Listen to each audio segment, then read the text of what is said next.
Hey, it's Chris Beyer. Good morning, it's Chris Bowling. We're CB Squared.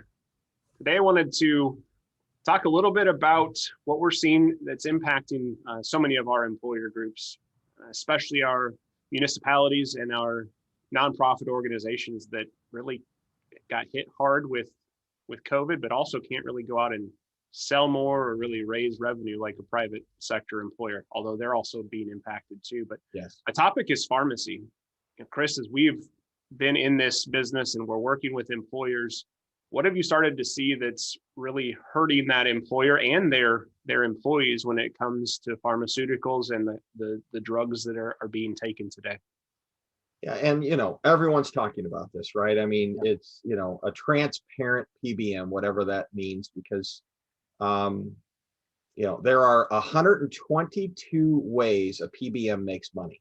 Wow. Yeah, 122 ways. I thought it was like 10, but Wow. recently I was on a conversation with a transparent PBM who is actually doing things well, and he listed 50 of them, and 30 of them I had never even heard of. So Yeah. what's hurting our nonprofits is twofold. Number one, they're on a fixed budget, so to even consider a self-funded health plan gets them very nervous because Yes. they can't handle the big swings in their claim spend. But there is a way to actually level that out. So Yeah. this client I'm thinking of in particular, 350 employees, they're large enough to be self-funded, but as Yeah. we both know, your size doesn't really mean that you should be self-funded or fully insured. But pharmacy was killing us. I mean, it was making up 40% of our spend. We were at Wow. $100 per employee per month was our pharmacy spend. I mean, that's 3 times more than it should be, maybe 5 times more than it should be. And the top 20 drugs made up 400,000 of our $650,000 pharmacy spend. Wow. Top 20. Wow. Just the top 20. And there's a great opportunity right now. Most pharmaceutical companies are, I don't want to say required, but it is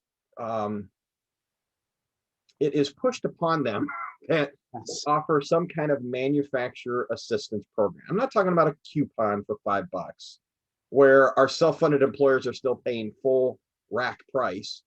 I'm talking about a true program for people that are in the lower income brackets, Yes. that pharmaceutical company will actually supply that drug for free. Wow. There's a big difference between a coupon and this program. A coupon is, hey, yes, your employee is only paying $5, but you're getting billed the $5,000 per month Right. on that drug. That doesn't help my client. We identified, Chris, out of those top 20 drugs, when we were able to sort of figure out who were on those drugs, 18 of the 20 were going to now be for free.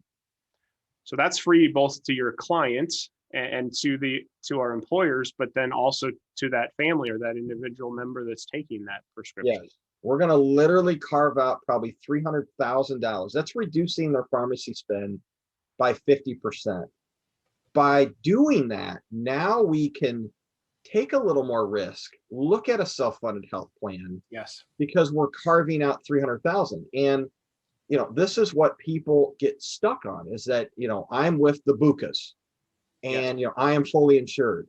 Well, why? They are my fiduciary.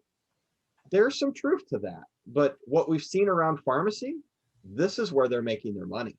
Right. Because what the Affordable Care Act did is said, hey, time out, fully insured carriers, you can only make X% as an underwriting profit, and anything above that you've got to refund back to your fully insured clients.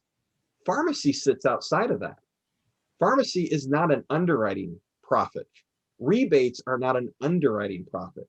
Yes. So I'll be a little tough on our carriers, even though they are great partners of ours, but they are managing their formularies, what drugs are on your list, Yes. based on rebates, because that's how they're making profit.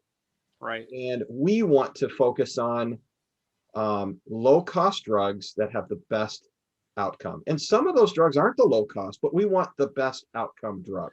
Right. We want our members to get through that illness, get through that chronic disease, be less unhealthy as a result. So yeah, if it costs a little more for that drug, but it's effective, that's Right. something we can weigh out. And you talked about rebates too. To be able to make sure that those are flowing back to the employer is the ultimate goal, that the Absolutely. employer receives those. And again, it's not applicable in every client situation that we can do that. But for many of our most high performing self-funded plans, we found ways to do that with pharmacy.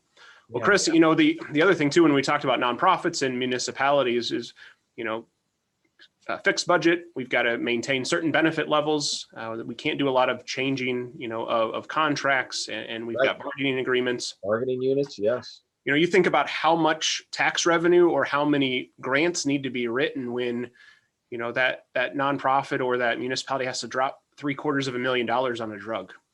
Think about that impact at top line revenue for that organization. That there's no way they can raise taxes. There's no way that they can grant and fundraise enough to make up $750,000. So what happens? The organization, they lose employees, they stop providing those services, they have to make cuts elsewhere. But something as simple as reworking that pharmacy program can have a significant impact, $300,000 impact on that nonprofit, so they can start to fund differently, have better operating margin. So they're taking care of their clients, they're taking care of their community. And I think that's the win that we like to see, is that they're just more efficient.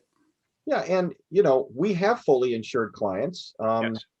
that we're telling them, look at discount cards, not just your medical card, to buy those prescriptions, because, sometimes you're going to pay more by using your insurance card as you are a discount card. And, that's something, that every fully insured client out there can at least start educating their employees is, we can help reimburse you for this cost.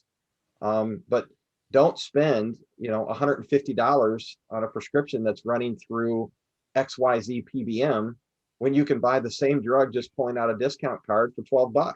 So, Well, and as we sit with those employers and we go through our discovery meetings, pharmacy cost control, some of these solutions are what we're talking about. We're finding out what the employer is doing, what they would like to see done, how that's impacting their budget, but also what their risk tolerance is. Right. You may be a fully insured employer listening to this and say, whoa, I can't take that risk. Or I'm a self-funded employer and I can't really disrupt what my employees are doing.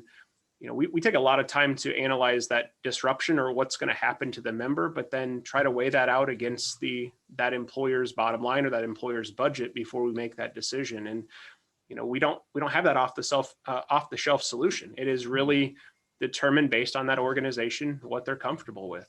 Yeah, absolutely. So again, it's one of those topics that we're going to continue to work through with both our clients, prospective clients. As you're evaluating your budget, your healthcare spend, know that there is multiple levers that can be pulled to improve that pharmacy spend, to continue to help you be more efficient and effective in purchasing and putting healthcare in place for your employees. Thanks so much. Well said. Thank you.